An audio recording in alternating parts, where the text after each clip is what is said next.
اور ان کے پیچھے جو لوگ ہیں وہ صرف ذات کے لیے اس ملک کو آج ادھر لا کے انہوں نے کھڑا کر دیا. اور وہ میں بتاؤں گا کہ ہم کھڑے کدھر ہیں آج. مجھے افسوس سے کہنا پڑتا ہے کہ ہمیں پتہ تھا یہ ہونا ہے. یہ ساروں کو نظر آ رہا تھا کہ یہ آئیں گے, ان کا کوئی مقصد پاکستان کی بہتری نہیں ہے. نہیں تو 30 سال ان دونوں خاندانوں نے باریاں لی ہیں, پاکستان تو بنگلہ دیش کے بھی پیچھے چلا گیا. تو اب انہوں نے کیسے ٹھیک کرنا تھا؟ تو سب کو پتا تھا یہ کیوں آ رہے ہیں, اور ان کو اوپر جب مسلط کیا گیا, اور اس کے اوپر میں بعد میں آتا ہوں. تو میں آج پہلے تو اپنی عدلیہ کو اپنی قوم کی طرف سے خراج تحسین پیش کرتا ہوں کہ ہماری ساری امیدیں آپ پاکستان کی عدلیہ سے ہیں. بدقسمتی سے ماضی میں ہماری جو عدلیہ کا رول رہا ہے, مجھے افسوس سے کہنا پڑتا ہے کہ وہ طاقتور کے ساتھ کھڑی ہو جاتی تھی. انہوں نے کمزور کا ساتھ نہیں دیا. انہوں نے ہمیشہ وہ جو نظریہ ضرورت, ڈاکٹرن آف نیسیسٹی, اس کے تحت انہوں نے بدقسمتی سے ہماری جمہوریت کو بھی نقصان پہنچایا. کہ جدھر رول آف لا نہیں ہے, جدھر قانون کی حکمرانی نہیں ہے, وہاں جمہوریت نہیں ہے. کوئی یہ نہ سمجھے کہ جدھر جنگل کا قانون ہے وہاں جمہوریت آئے گی. ہو ہی نہیں سکتا. الیکشن تو ساری دنیا میں ہوتے ہیں.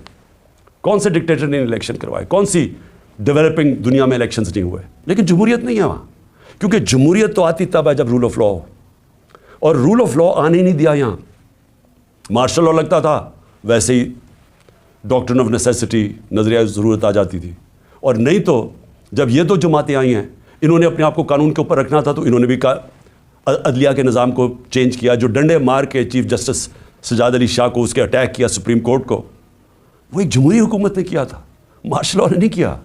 ان کو اتنا خوف تھا آزاد عدلیہ سے, کیونکہ یہ جب چوری کرتے ہیں تو یہ دیکھ ہی نہیں سکتے کہ اس ملک کی عدلیہ آزاد ہو جائے, کیونکہ چوری پکڑی جائے گی. اور وہی سجاد علی شاہ کر رہے تھے, جسٹس سجاد علی شاہ, اور انہوں نے اس کو اٹیک کر کے ہٹایا گیا. ججز خریدے, بغاوت کروائی سپریم کورٹ میں, صرف اپنی چوری بچانے کے لیے. اور آج بھی ہم وہاں کھڑے ہیں کہ یہ پورا ہماری عدلیہ کے اوپر زور لگا رہے ہیں.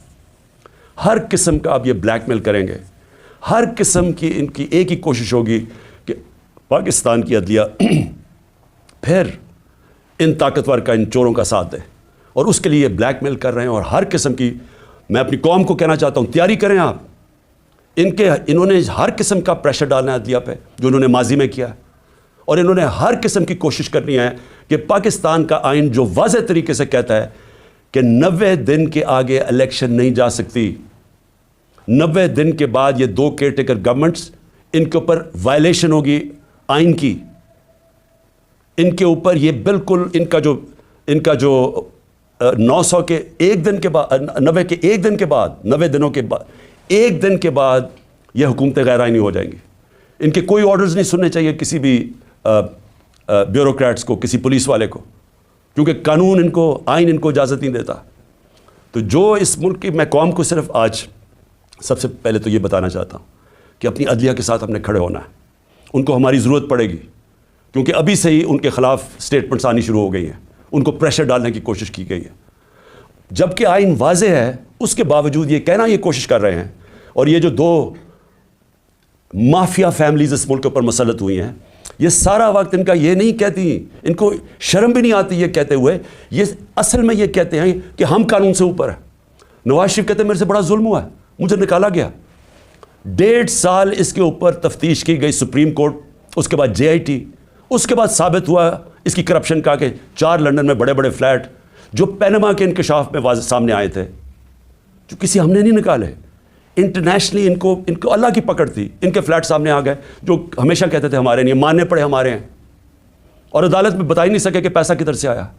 تو اس کے بعد جب عدالت نے ان کے خلاف فیصلہ کیا تو یہ نہیں کہ ابھی تک ثابت نہیں کر سکے کہ کدھر سے منی ٹریل گئی اس ملک سے پیسہ یہ فلیٹ خریدنے کو, ایک ڈاکیومنٹ نہیں دے سکے ثابت کرنے کے لیے. لیکن وہ کہہ یہ رہے ہیں کہ جرت کیسے پڑ گئی کسی کے ہمارے اوپر کیس کرنے کی, عدالتوں کو کیسے جرت پڑ گئی ہمارے خلاف فیصلہ کرنے کی. یہ اصل میں یہ کہہ رہے ہیں, اور ابھی بھی یہ کوششیں کریں گے, کیونکہ الیکشن سے یہ ڈرے ہوئے ہیں, عوام سے ڈرتے ہیں. پہلے کہتے جی ووٹ کو عزت دو, بڑی کیمپین کی ووٹ کو عزت کو. ہم جب پاور میں تھے الیکشنز کرواؤ, 3.5 سال میں سنتا رہا جی الیکشنز کرواؤ, اور اب الیکشن سے بھاگ رہے ہیں, کیونکہ یہ تب الیکشنز کروائیں گے.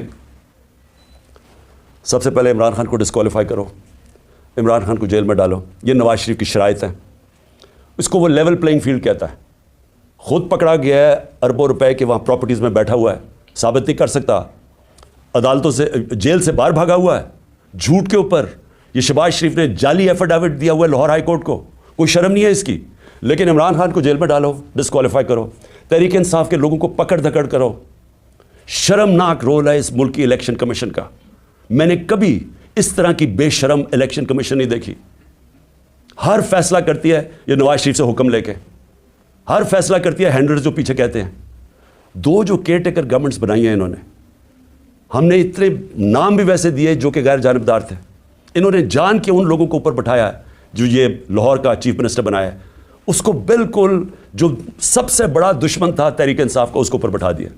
جیسے آفیسرز پوائنٹ کر رہے ہیں, جو یہ جو پولیس والوں کو رکھا گیا جنہوں نے ہمارے پہ تشدد کیا, ان سب کو اوپر بٹھا دیا. تو ہمارے اوپر کیسز کرو, پارٹی کو توڑو.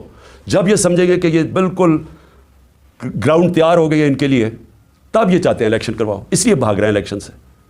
اور میں ویسے ان کو کہتا ہوں کہ جتنی بھی دیر آپ کر لیں رزلٹ وہی نکلنا ہے, جتنی دھاندلی کر لیں رزلٹ وہی نکلنا ہے. لیکن ملک تباہ ہو رہا ہے. ہماری ساری کوشش یہ تھی کہ الیکشنز ابھی اس لیے ہم کروانا چاہتے تھے کہ الیکشن ایک ہی طریقہ اس دلدل میں جو ملک پھنسا دیا اس سے نکلنے کا, اور تو دوسرا راستہ ہی کوئی نہیں ہے.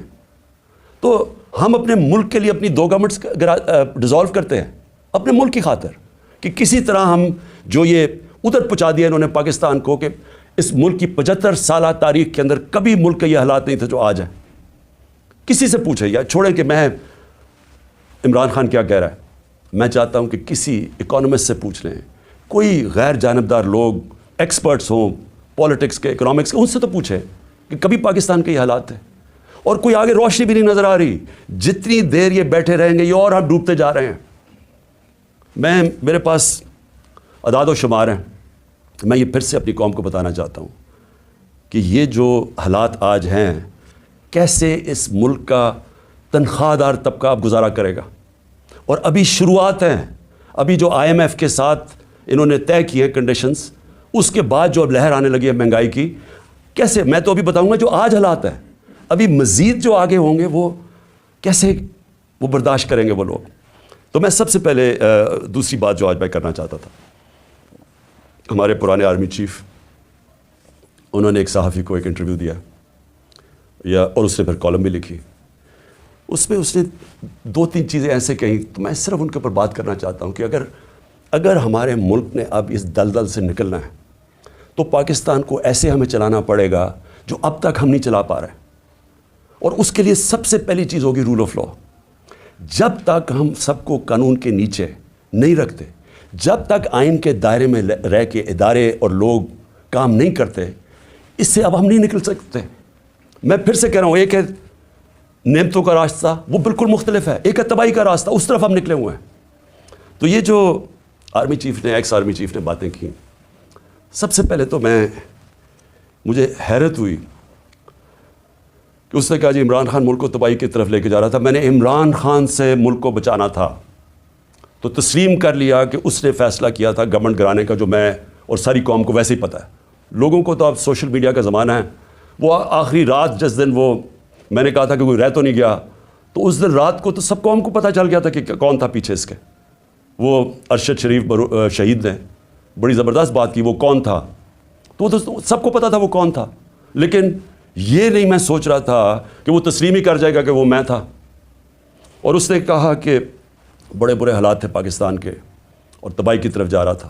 تو پہلے تو اس نے اکانومی کی طرف کہا, پھر اس نے فارن پالیسی کی طرف کہا کہ امریکہ بڑا ناراض تھا, امریکہ خوش نہیں تھا عمران خان سے, اور فارن پالیسی کا بھی وہ ایکسپرٹ تھا.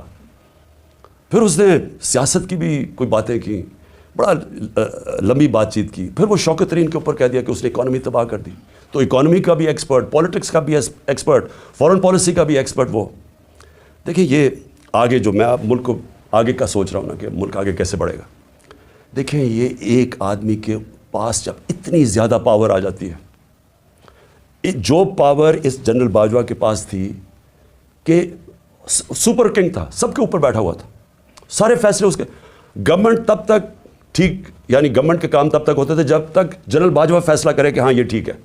لیکن اگر میں عمران خان کہہ رہا ہے کہ اس ملک میں احتساب ہونا چاہیے، جو 30 سال سے ملک کو چوری کر رہے تھے، جن کے پرانے کیسز بنے ہوئے ہیں، سوائے شہباز شریف کے 2 TT کیس اور وہ جو اس کا FI میں مقصود چپڑاسی والا کیس تھا 16 ارب کا اور TT کا 8 ارب، جو اوپن اینڈ شٹ کیسز تھے، ان کے علاوہ تو سارے پرانے کیسز تھے.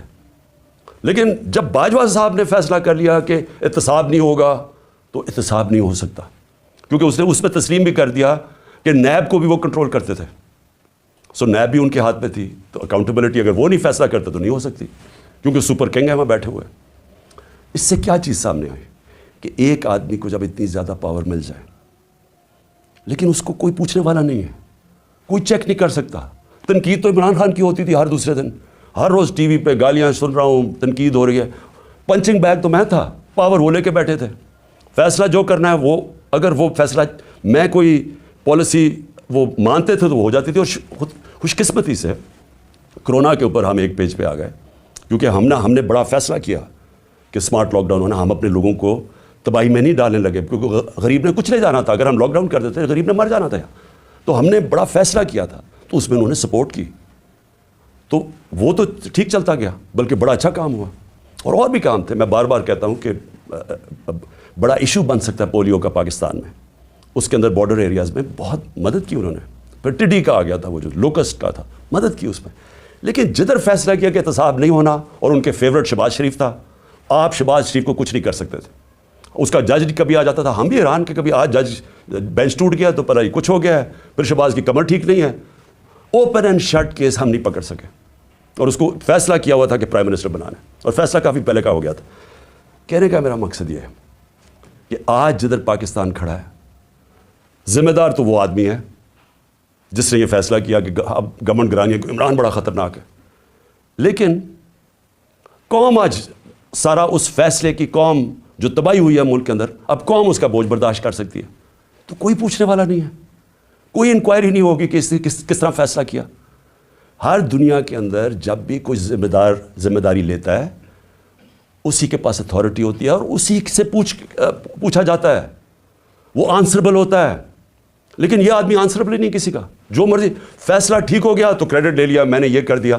جب غلط ہوا تو ذمہ دار عمران خان تھا. اور آج کون ذمہ دار ہے؟ میرا سوال یہ ہے کہ چلتی ہوئی اکانومی کو جو آج اس نے یہاں پہنچایا ہے، اس کا کون ذمہ دار ہے؟ یہ کہتے ہیں نا جی کہ بڑے برے حالات تھے. میں آپ کو IMF فروری 2022 میں، آج سے 1 سال پہلے، پاکستان کی اکانومی کے اوپر وہ کامنٹ کرتے ہیں، سمری بناتے ہیں، ایگزیکٹو سمری. وہ کیا کہتا ہے؟ 4 چیزیں کہتا ہے پاکستان کی. 1 سال پہلے، ہماری حکومت گرانے سے 1.5 مہینہ پہلے، وہ کہتا ہے کہ پاکستان کی اکانومی واز گروئنگ فاسٹ، تیزی سے ہماری دولت میں اضافہ ہو رہا تھا. سسٹینیبل، کہ یہ سسٹین کر سکتی تھی، یعنی یہ ایک ون آف نہیں ہے، یہ کوئی تکا نہیں لگا، یہ سسٹین کرنی تھی، یعنی اسی طرح چلتے رہنا تھا. اور اس میں وہ کیا کہتا ہے، یہ بھی ذرا سنیں. وہ کہتا ہے کہ 7 سالوں کے اندر پاکستان کی جو مڈل کلاس میں اضافہ ہوگا، یعنی جو مڈل کلاس جن کے حالات بہتر ہوں گے، وہ 6 کروڑ لوگ اوپر جائیں گے، مڈل کلاس بنیں گے پاکستان کی. IMF کہہ رہا ہے. پھر کہتا ہے انکلوسیو کا کیا مطلب ہے؟ کہ صرف امیر نہیں ہو رہا. انہوں نے کہا کہ سارا آبادی اس کے اندر شامل تھی. غریبوں کے لیے ہیلتھ کارڈ، لانسٹ جو کہ دنیا کی لیڈنگ میڈیکل جرنل ہے، جو ان کے ساری دنیا کے ٹاپ ڈاکٹرز وہ جرنل پڑھتے ہیں، جس کو لانسٹ کہتے ہیں. لانسٹ پاکستان کے ہیلتھ کارڈ کی تعریف کر رہا تھا، اور وہ تعریف اس لیے کر رہا تھا کہ پہلے تو یہ نچلے طبقے کو پہلی دفعہ ایک انشورنس ملی کہ غریب گھرانہ کسی بھی ہسپتال میں جا کے اپنا 10 لاکھ تک علاج کروا سکتا تھا. یہ انہوں نے لانسٹ لکھتا ہے کہ ہمارے سے بہت امیر ترین ملکوں کے پاس بھی یونیورسل ہیلتھ کوریج نہیں تھی جو پاکستان میں تھی. اور اس کا جو دوسرا کیا پہلو تھا کہ ہمارے جو پرائیویٹ سیکٹر ہے جو دیہاتوں میں نہیں جاتا، جو ہمارے گورنمنٹ ہاسپٹلز ہیں وہاں دیہاتوں میں ڈسٹرکٹ ہاسپٹلز خالی پڑے ہوتے ہیں، ڈاکٹرز نہیں جاتے، نرسز نہیں جاتے، وہاں سارے بیچارے ادھر سے اٹھ کے لوگ آ جاتے ہیں ڈویژنل ہیڈ کوارٹرز یا بڑے شہروں میں. تو پہلی دفعہ پرائیویٹ سیکٹر دیہاتوں میں جا رہا تھا. انہوں نے چھوٹے چھوٹے ہاسپٹلز بنانے شروع کر دیے ہیلتھ کارڈ کی وجہ سے. تو ایک ہیلتھ کوریج کا نیٹ ورک بن رہا تھا پاکستان میں، جو کہ انہوں نے آ کے ختم کیا. اور کیوں کیا؟ کیونکہ وہ مریم کی وہ آڈیو لیکس، اس میں وہ کہتی ہے کہ عمران خان کو فائدہ نہ ہو جائے. اپنے تو کھانسی بھی ہو اور وہ زکام بھی ہو تو باہر چلے جاتے ہیں سارا ٹبر علاج کروانے کے لیے. تھوڑی سی چیز ہو پتہ چلتا ہے جی اب پھر لندن پہنچ گئے علاج کروانے کے لیے. اور کوئی ایسا دو دنیا میں صرف ملک ہیں جو کہ مریم بی بی کا صرف علاج ہو سکتا تھا, وہاں اور کوئی دنیا میں ہو ہی نہیں سکتا تھا. لیکن عام آدمی کا کبھی سوچا کہ غریب گھرانے کے اندر جب ایک بیماری آ جاتی ہے تو پتہ ہے کہ ان کے اوپر کیا گزرتی ہے؟ سارا خاندان غربت کی لکیر کے نیچے چلا جاتا ہے. یہ ساری ریسرچ شو کرتی ہے کہ ایک بڑی بیماری وہ لوگ جو غربت کی لکیر سے اوپر ہوتے ہیں, ایک بیماری ان کو نیچے لے جاتی ہے غربت کی لکیر سے. تو انہوں نے آ کے وہ ہیلتھ کارڈ ختم کیا جو کہ ہمارا, جب وہ کہتے ہیں نا سسٹین, جب انکلوسیو کا مطلب ہوتا ہے کہ وہ ساری قوم کو لے کے جب ملک میں دولت میں اضافہ ہو رہا ہے تو لوگوں کو بھی ساتھ ہم لے کے چل رہے تھے. پھر احساس پروگرام, دنیا نے ایکنالج کیا پاکستان کا احساس پروگرام جو نچلے طبقے کے لیے تھا. اور یہ اسٹینفورڈ یونیورسٹی, امریکن یونیورسٹی کی ریسرچ ہے کہ پاکستان ایک فلاحی ریاست کی طرف جا رہا تھا احساس پروگرام کی وجہ سے. ورلڈ بینک سب نے تعریفیں کی پاکستان کے احساس پروگرام جو کہ انکلوسیو تھی. تو یہ آئی ایم ایف کہہ رہا ہے کہ پہلے تیزی سے بڑھ رہی ہے, پھر سسٹینیبل ہے, یعنی یہ چلتی جائے گی. اور انہوں نے کہا کہ 6 کروڑ لوگ اس میں آ جائیں گے مڈل کلاس میں اوپر. پھر وہ کہتا ہے انکلوسیو ہے کہ وہ صرف ہم نے امیروں کا نہیں سوچا, نیچے سے بھی اٹھا رہے ہیں, جس میں کامیاب پاکستان بھی تھا, کامیاب جوان تھا نوکریاں دینے کے لیے. اور جاب رچ کہ ہم روزگار پیدا کر رہے ہیں, یعنی ہم نوکریاں دے رہے تھے, امپلائمنٹ بڑھ رہی تھی پاکستان میں. فیصل آباد جیسی جگہ میں جدھر ہم جب 2018 میں آئے تھے تو لوگ اپنی فیکٹریاں بیچ کے ان کو ہاؤسنگ اسٹیٹ بنا رہے تھے, وہاں فیکٹریاں بند ہو رہی تھی. ہمارے دور میں 2022 کے اندر ٹیکسٹائل سیکٹر کہہ رہا تھا کہ ہمارے پاس مزدور کم پڑ گئے, ہمیں باہر سے مزدور لانے پڑتے ہیں. اور آج جا کے ذرا فیصل آباد میں پوچھے کہ حالات کیا ہیں بے روزگاری کے. تو میں اب اس کے بعد صرف 2-3 اور چیزیں کہنا چاہتا ہوں, اور میں یہ اس لیے کہنا چاہتا ہوں کہ یہ ملک کو بچا رہے تھے. جنرل باجوہ عمران خان کو ملک سے بچا رہے تھے, تباہی سے بچا رہے تھے. تو یہ ذرا تباہی کا ذرا میں صرف قوم کے سامنے رکھنا چاہتا ہوں کہ 10 مہینے کے اندر کیا ہوا ہے پاکستان میں. جو اس ملک کے اندر مہنگائی ہوئی ہے, انفلیشن ہوئی ہے. اگر آپ کے ایک نچلے طبقے کے خاندان کے پاس اگر 30,000 روپے ان کی آمدنی تھی, اگر 30,000 آمدنی تھی پچھلے سال کی اپریل میں, آج اس کی خریدنے کی کیپیسٹی کہ وہ کتنی چیزیں خرید سکتا ہے وہ رہ گئی ہے 20,000. اور لوگوں کی آمدنی سے 10,000 30,000 میں 10,000 روپیہ غائب ہو گیا مہنگائی کی وجہ سے. اور وہ کیوں ہے میں ذرا پھر سے لوگوں کو بتانا چاہتا ہوں کہ وہ ملک کو جو بچایا جا رہا تھا عمران خان سے, وہ ذرا دیکھیں کہ بچا کے کیا کیا ملک کے ساتھ. اور ابھی آئی ایم ایف کی جو اگریمنٹ ہوئی ہے, یہ مہنگائی ابھی آنی ہے مزید, جو روپیہ گرا ہے اس کی اور مہنگائی آنی ہے. لیکن ابھی تک جو مہنگائی ہے میں صرف اپریل سے اب تک آپ کو بتا دوں. آٹا, بنیادی چیز جو ایک انسان استعمال کرتا ہے عام آدمی, 1170 روپیہ تھا 20 kg آٹا ہمارے دور پہ, آج وہ چلا گیا 2400 پہ, دگنا ہو گیا. گھی 470 روپے کا جو گھی پر kg تھا ہمارے دور پہ, آج 550 پہ چلا گیا kg. لیکن جو سننے والی چیز ہے وہ ہم امپورٹ کرتے ہیں پام آئل. پام آئل کی قیمت انٹرنیشنل منڈی کے اندر آدھی ہو گئی ہے. اس کا کوئی فائدہ پاکستانیوں کو نہیں ہوا کیونکہ یہاں مزید تقریباً 100 روپے اور مہنگا ہو گیا kg پہ. چکن, مرغی جو ہم استعمال کرتے ہیں 268 روپے kg تھا ہمارے زمانے میں, آج 415 پہ پہنچ گیا. جو چاول 104 kg ہمارے زمانے میں تھا 172 kg پہ پہنچ گیا. پیاز, جو عام آدمی پیاز اور روٹی کھانے والے لوگ ہیں, 62 روپے کلو تھا پیاز, آج پہنچ گیا 225 روپے کلو. دودھ جو بچوں کے لیے بہت ضروری ہوتا ہے, بچوں کی ہڈیوں کے لیے, 117 روپے لیٹر تھا, آج 153 روپے لیٹر پہنچ گیا. جو عام آدمی استعمال کرتا ہے, کیونکہ گیس صرف جو پہنچائی جاتی ہے گھروں میں, وہ صرف 27% گھروں میں گیس پہنچائی جاتی ہے پائپ کے ذریعے, باقی لوگ سلنڈر استعمال کرتے ہیں. تو جو ہمارے زمانے میں 2470 روپے سلنڈر تھا, 2470 روپے کا سلنڈر, وہ آج 3400 روپے پہ پہنچ گیا, 3400 روپے پہ. بجلی 16 روپے یونٹ ہمارے دور میں تھا, آج 36 روپے یونٹ پہ پہنچ گئی ہے. پٹرول 150 روپے کا تھا, آج 250 روپے پہ پہنچ گیا. ڈیزل 145 روپے کا تھا, 263 روپے پہ پہنچ گیا. ڈالر, اور جس کی وجہ سے بہت جو مہنگائی آ رہی ہے, 178 روپے ڈالر تھا ہمارے دور میں, آج 270 پہ پہنچ گیا. اور اس کا بھی ایفیکٹ آنے والا ہے.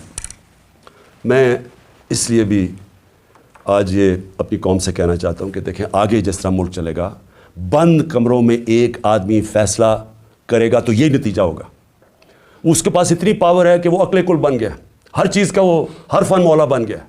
فارن پالیسی تو وہ جانتا ہے, اکانومی وہ سمجھتا ہے, شوکت ترین کے اوپر وہ کامنٹ کر سکتا ہے کہ جی وہ شوکت ترین نے یہ کیا تو وہ کیا. آپ کو پتہ کیا ہے اکنامکس کا, اور آپ بتائیں نا کہ اب یہ جو اکانومی پہنچی ہے اب اس کے کون ذمہ دار ہے. اور پھر پولیٹیکل سچویشن کے اوپر وہ بات کر رہا ہے کہ جی فلانے کو چیف منسٹر ہٹا دو تو اس کو لگا دو, جس کو لگا رہا ہے وہ لینڈ مافیا کا حصہ ہے انہیں اس کو لگا دو. فیصلے سب کر رہا ہے لیکن ذمہ داری کوئی نہیں ہے. ذمہ داری عمران خان کی ہے جو کہ پنچنگ بیگ بنا ہوا تھا. تو پہلے تو پاکستان نے جو آگے بڑھنا ہے یہ اس کے اوپر ہمیں سوچنا پڑے گا کہ ایسے ملک پاکستان یا کوئی اور ملک ایسے آگے نہیں چل سکتا, اور ساروں کو آئین کے بیچ میں رہ کے چلنا پڑے گا. اگر ہم نے اس ملک کو بچانا ہے ان حالات سے, تو یہ صرف کوئی اکانومی کا ماہر نہیں بچا سکتا. اوور آل جو پولیٹیکل اکانومی کہتے ہیں, اس ملک کی گورننس سسٹم کیسے ٹھیک کرنی ہے. سب سے بڑے جو ہمارے پاکستان کو جو اس دلدل سے نکال سکتے ہیں وہ ہے اوورسیز پاکستانی. ابھی ہمیں بڑا فخر تھا, ترکی میں ہم پڑھ رہے تھے کہ ایک پاکستانی نے $30 ملین دیے, جو بڑے مشکل امتحان سے ہمارے ترک بھائی گزر رہے ہیں جدھر سے زلزلے کی وجہ سے. ایک پاکستانی نے $30 ملین دیے. تو سوچ لیں کہ پاکستانی جو باہر بیٹھے ہوئے ہیں ان کے پاس کس طرح کے وسائل ہیں.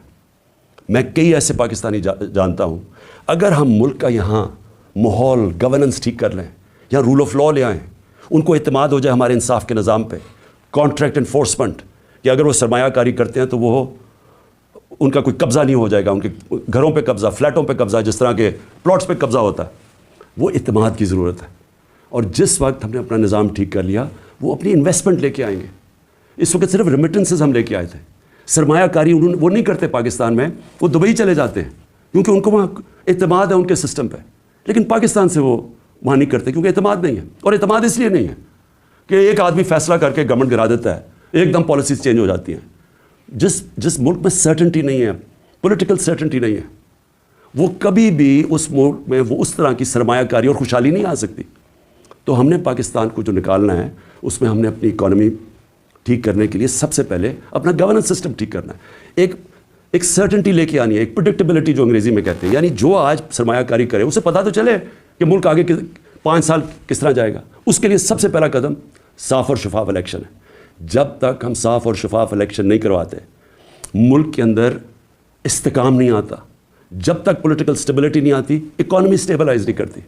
اور کوئی مجھے آج بتا دے کہ اس کے علاوہ کوئی حل ہے. ہمارا مسئلہ یہ ہے کہ ہمارا پالا پڑا ہوا ان لوگوں سے جو ملک کا نہیں سوچ رہے. ان کے پیسے باہر پڑے ہیں, ان کی اربوں ڈالر باہر پڑے ہیں, ان کو کوئی فکر نہیں ہے کہ اگر پاکستان نیچے جاتا ہے تو ان کو کوئی نقصان نہیں ہوتا کیونکہ ان کے ڈالر تو اوپر جا رہے ہیں روپے کے مقابلے میں, ان کو کوئی فرق نہیں پڑتا.